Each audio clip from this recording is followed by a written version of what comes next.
अस्सलामुअलैकुम, नमस्ते, सत श्री अकाल। खजूर के पेड़ पर चढ़कर चिड़ियों के अंडे खाने वाला सांप, जानिए रेट स्नैक धामन के हैरान करने वाले सच। दोस्तों, क्या आपने कभी किसी सांप को खजूर या नारियल के ऊंचे पेड़ पर बड़ी आसानी से चढ़ते देखा है, और वो भी सिर्फ चिड़िया के अंडे या उनके बच्चों का शिकार करने के लिए?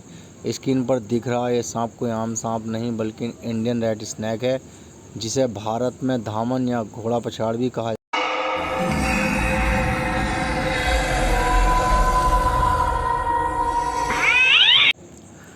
आज के वीडियो में हम इस बेहद फुर्तीले सांप के बारे में कुछ ऐसे सच जानेंगे जो शायद आप नहीं जानते।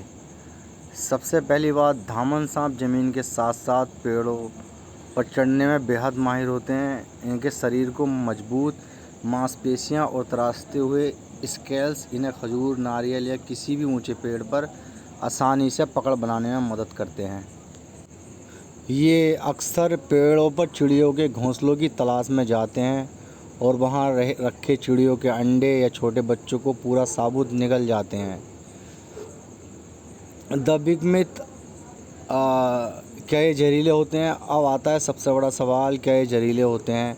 धामन या रेड स्नैक पूरी तरह से बिना जहर वाला नॉन वेनेमस सांप होता है। इसके काटने से इंसान की मौत नहीं होती, लेकिन लोग अक्सर इसके बड़े आकार और फुर्ती को देखकर इसे गलती से खतरनाक कोबरा नाग समझ लेते हैं और डर जाते हैं। शिकार करने का तरीका, हंटिंग मेथड, चूँकि इसके पास जहर नहीं होता इसलिए अपने शिकार को जहर से नहीं मारता। धामन सांप अपने शिकार जैसे चूहे, मेंढक या छिपकली को अपने मुंह से दबोचता है और अपने शरीर के वजन से दबाकर या उसे सीधा जिंदा ही निकल जाता है।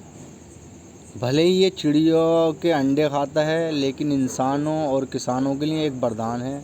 इसका मुख्य भोजन चूहे हैं। ये खेतों में और घरों के आसपास घूमकर चूहों का सफाया करता है, जिससे किसानों की फसलें बर्बाद होने से बच जाती हैं। इसीलिए इसे किसानों का मित्र कहा जाता है। धामन सांप को भारत का सबसे तेज भागने वाला सांप माना जाता है।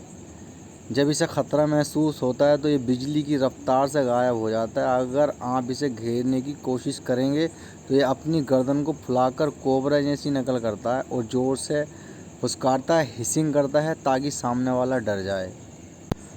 तो दोस्तों, अगली बार अगर आप खजूर के पेड़ पर या अपने आसपास इस सांप को देखें तो डरे नहीं और ना ही इसे नुकसान पहुंचाएं। ये हमारे पर्यावरण के लिए बहुत ज़रूरी हैं।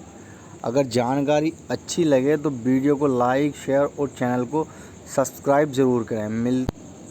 एक बड़ा धामन सांप बिना कुछ खाए आसानी से 3 से 6 महीने, लगभग 90 से 180 दिन तक जिंदा रह सकता है। कुछ वैज्ञानिक शोधों में ये भी देखा गया है कि विशेष परिस्थितियों में ये 6 महीने से अधिक समय तक भी बिना भोजन के उत्तरजीवी सर्वाइव रह सकते हैं।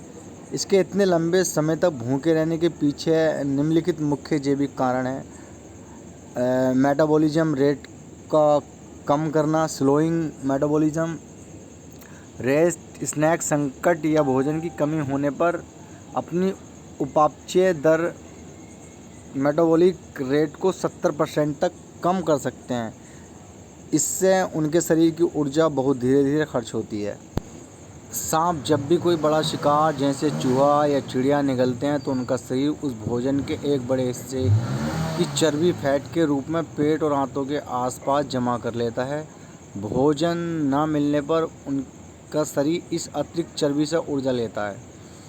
No hunger gain. वैज्ञानिकों के अनुसार सांपों के डीएनए में इंसानों की तरह ग्रिलिन हंगर हार्मोन जीन सक्रिय रूप से काम नहीं करता। इस वजह से उन्हें हमारी तरह बार बार तीव्र भूख का एहसास नहीं होता। भोजन के बिना तो रेड स्नैक महीनों रह सकता है, लेकिन बिना पानी के वह ज़्यादा दिन जीवित नहीं रह सकता। डिहाइड्रेशन, पानी की कमी से उसकी मौत बहुत जल्दी हो सकती है। उम्र का अंतर, छोटे या बच्चे रेड स्नैक इतने लंबे समय तक भूखे नहीं रह सकते। उन्हें हर 7 से 10 दिन में भोजन की आवश्यकता होती है। दोस्तों, आज हम इस बेजुबान जीव को इसके असली घर यानी जंगल में वापस छोड़ना आए हैं। बहुत से लोग इसे देखते ही मार देते हैं, लेकिन आज हम आपको बताएंगे कि यह सांप हमारे पर्यावरण के लिए कितना ज़रूरी है। इस सांप को किसानों का सबसे बड़ा दोस्त कहा जाता है क्योंकि इसका मुख्य भोजन चूहे हैं। एक धामन सांप साल भर में सैकड़ों चूहों को खाकर खेतों की फसलों को बर्बाद होने से बचाता है। अगर धामन न हो तो चूहों की तादाद हमारे खाने के अनाज को ख़त्म कर देगी। देखिए, ये अपने घर सुरक्षित चला जाएगा। भारत में सांपों को पकड़ना, बेचना या मारना कानूनन अपराध है। अगर आपके घर या आसपास सांप निकलें तो उसे मारें नहीं, बल्कि तुरंत फॉरेस्ट डिपार्टमेंट या किसी प्रोफेशनल रेस्क्यूअर को बुलाएं। जीव दया ही सबसे बड़ा धर्म है। ये रेस्क्यू और रिलीज पूरी सुरक्षा के साथ किया गया है। कृपया घर पर ऐसा करने की कोशिश ना करें। वन्य जीवों को नुकसान पहुंचाना कानूनन अपराध है। मिलते हैं फिर किसी अगली वीडियो में ही ऐसे ही किसी जीव की जान बचाते हुए और लोगों की मदद करते हुए। तब तक के लिए शुक्रिया।